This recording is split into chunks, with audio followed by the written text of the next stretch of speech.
Bonjour et bienvenue dans ce bulletin d'information sur la radio-télévision communautaire RTC.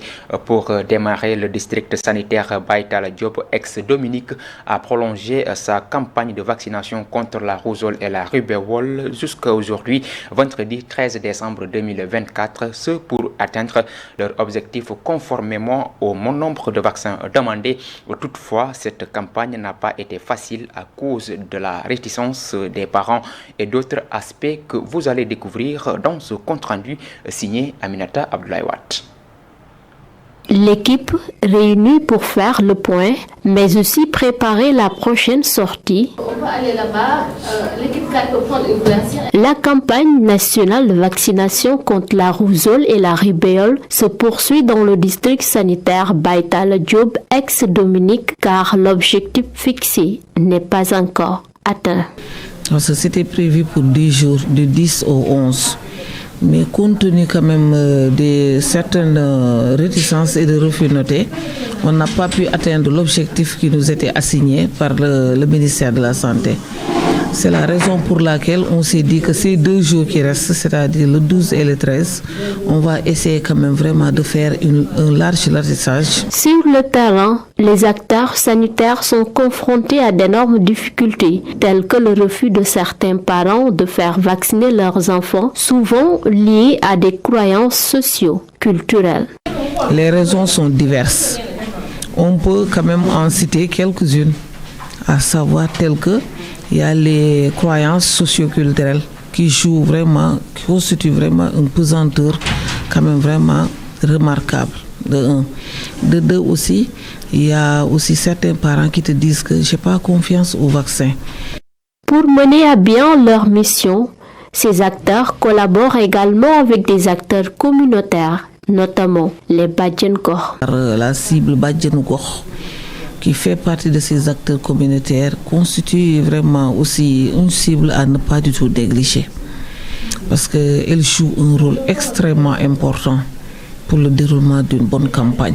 Depuis 10 jours, le pays vit au rythme de la campagne nationale de vaccination contre la rougeole et la rubéole. Les enfants âgés de 9 mois à 14 ans sont ciblés avec pour objectif d'atteindre une couverture vaccinale d'au moins 80% au niveau national. Aminata Abdoulaye Watt, la rougeole et la rubéole sont des maladies mortelles selon Fatou Diallo qui appelle à prendre les vaccins souvent négligés par certaines personnes. Ainsi, le point focal du programme élargi de vaccination et de surveillance épidémiologique des districts sanitaires de Pikine revient sur l'importance de la vaccination. Nous l'écoutons. Si nous retournons en arrière, il y a eu des années où, par exemple, les parents, les grands-parents, eux, ils connaissent la rougeole. Parce que la rougeole, tout le monde sait que ça tue. C'est une maladie qui tue, qui a fait cela. Donc, nous demandons à ces personnes de croire au vaccin. Parce que c'est grâce à ces vaccins-là qui sont là depuis 1900, ce programme est là depuis 1979. Et ça a contribué à la diminution de beaucoup même de maladies, comme la rougeole et même la poliomyélite. Parce qu'on voyait souvent des enfants qui avaient la polio. C'est au fait la vaccination qui a éradiqué ça ici, qui a éliminé ça ici. Donc la rougeole aussi c'est pareil. Et nous avons constaté que depuis 2019 jusqu'à ces 5 dernières années, jusqu'à 2023-2024, nous avons eu beaucoup de cas de rougeole. Et cela, c'est au fait, ça a permis au fait de voir que les gens n'ont pas respecté peut-être les rendez-vous des enfants. Et pour cela, au fait, on demande aux parents de respecter le rendez-vous, de croire au vaccin. Parce que, comme on dit, nous avons constaté au fait qu'il y a des enfants de moins de 9 mois qui font des rougeoles, des adultes qui font des rougeoles. Et ça, c'est pas bon. Et puis, dans le but de renforcer l'engagement citoyen des jeunes, le consortium Jeunesse Sénégal lance son programme Yakar Jeunesse et Citoyenneté. Ce projet va donner les moyens aux organisations de jeunesse pour favoriser la participation et l'expression des jeunes à l'échelle locale et nationale. Voici les précisions de Ibrahima Silla au micro de Keba Kébé. Dans le cadre de ce projet, Yakar Jeunesse et Citoyenneté, que le consortium déroule à travers ses locomotives au niveau de différentes régions, telles que Tambacounda, et là piloté par l'organisation Social Change Factory, dont nous représentons ici à Tambacounda. Nous avons organisé un débat qui s'inscrit dans une des composantes de ce projet, à travers un plaidoyer que le consortium a envie de mettre en place sur la table pour les jeunes. Et ces débats-là sont très utiles dans la mesure où ils nous permettent véritablement d'alimenter ce plaidoyer à travers la Convention nationale de la jeunesse. Et là, on invite les jeunes, tout le monde, quel que soit leur âge, quelle que soit leur culture, quelle que soit leur identité, de venir participer au débat afin de pouvoir échanger et discuter librement de leurs pensées, donner leur opinion, donner leur avis sur des situations qui sont très précises, sur un sujet, une thématique très précise. Aujourd'hui, on discute de tout ce qui est défi urgent à relever dans le cadre qui freine l'épanouissement des jeunes dans la région de Tambacounda. Donc, ce qu'on fait là, d'autres personnes l'ont fait dans d'autres localités. Et là, véritablement, c'est le moment de lancer un grand appel à toutes ces personnes qui sont là dans la région, qui sont dans la commune, qui sont dans les différents départements de la région de Tambacounda, de venir participer massivement à ce type d'activités qui vont nous permettre de connaître exactement de quoi cette jeunesse a besoin pour véritablement assurer son épanouissement. C'est un cadre qui est trop inclusif, qui n'est pas restrictif dans la mesure où nous ne mettrons pas de barrières et linguistiques et peut-être de barrières en termes d'âge ou autre. Tout le monde est invité. À présent, parlons éducation. Les établissements scolaires en milieu rural construisent des abris provisoires pour combler le déficit des salles de classe. Toutefois, ces abris représentent un vrai cauchemar pour les directeurs d'école en raison de l'insécurité et des problèmes d'hygiène, mais également la menace des animaux. Ndiaga Kama, directeur d'école à Fissel Mbadan, exprime son inquiétude au micro de Pape Kairé. Les enfants doivent être en sécurité pour pouvoir vraiment bien apprendre. Les enfants doivent être en sécurité aussi pour avoir le courage de venir à l'école tous les jours. Mais si vraiment qu'ils pensent qu'à chaque matin il faut entrer dans un abri, que des serpents peuvent passer de par-ci et par-là, ça pose un problème au niveau de la sécurité. Donc c'est des problèmes, mais particulièrement dans notre école, mais souvenez-vous que dans tout le Sénégal, l'avènement des abris provisoires c'est un problème, malgré vraiment la motivation de ce gouvernement pour réabsorber les abris provisoires.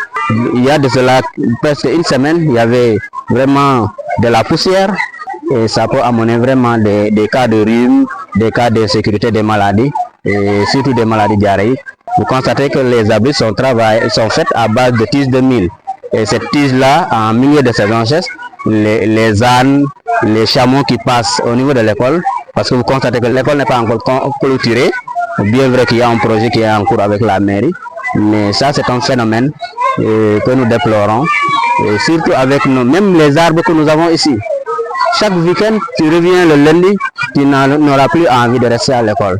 Les animaux passent, ils broutent les arbres, ainsi de suite. C'est un phénomène que nous déplorons et nous tendons la main aux autorités pour qu'ils nous viennent en aide et vraiment viennent en aide aux enfants pour de meilleures conditions de travail et de meilleures conditions d'enseignement-apprentissage. Et pour terminer, à Fatick, le NRGI et l'AJE ont organisé le forum Sangomar dans le but de sensibiliser les communautés impactées sur l'importance de la réduction des émissions de méthane dans le secteur des hydrocarbures. L'activité a réuni des experts, des décideurs, mais aussi des acteurs communautaires de la région de Fatick concernés par l'exploitation du pétrole à Sangomar. Aïda Diop Ndiaye est revenu sur les nouvelles préoccupations concernant le secteur pétro-gazier. Elle est au micro de Ndeye Amissar. L'impact même du méthane en tant que gaz à effet de serre qui est beaucoup plus même puissant que le CO2 que nous avons l'habitude par exemple de discuter ou d'échanger. Car aujourd'hui le méthane est 86 fois plus puissant en termes de réchauffement par rapport au CO2 et que les exploitations des hydrocarbures, notamment de gaz, sont des sources d'émissions de méthane, notamment à travers le torchage, mais également les fuites et ensuite le transport. Et on ne peut pas parler d'exploitation de pétrole sans pour autant parler du gaz qui est associé. Et en général, ce gaz est soit torché et soit il y a des fuites à travers la technologie. Et donc, ce rapport de NRGI a montré que aujourd'hui, de manière générale, le profilage des émissions de méthane est quand même faible parce que c'est 3%. Mais au vu de l'impact de ce gaz à effet de serre, il est important d'avoir une approche proactive et transparente pour pouvoir anticiper sur les risques et aussi les conséquences négatives de ce gaz à effet de serre qui est très puissant. Et aujourd'hui, nous avons constaté que le Sénégal est dans sa trajectoire de redéfinition de son arsenal, par exemple, juridico-institutionnel en termes aussi du secteur relativement des hydrocarbures. Et il est important de rappeler que le Code de l'environnement, même s'il a interdit le torchage de routine, autorise le torchage en situation d'exception. Mais aujourd'hui, on n'a pas encore les décrets d'application de ce code et il n'est pas encore clarifié c'est quoi, par exemple, une situation exceptionnelle. Parce qu'aujourd'hui, cela nous permettrait, demain, si on voit qu'une entreprise est en train de faire du torchage, de pouvoir avoir plus d'informations par rapport à la typologie même de ce torchage pour anticiper.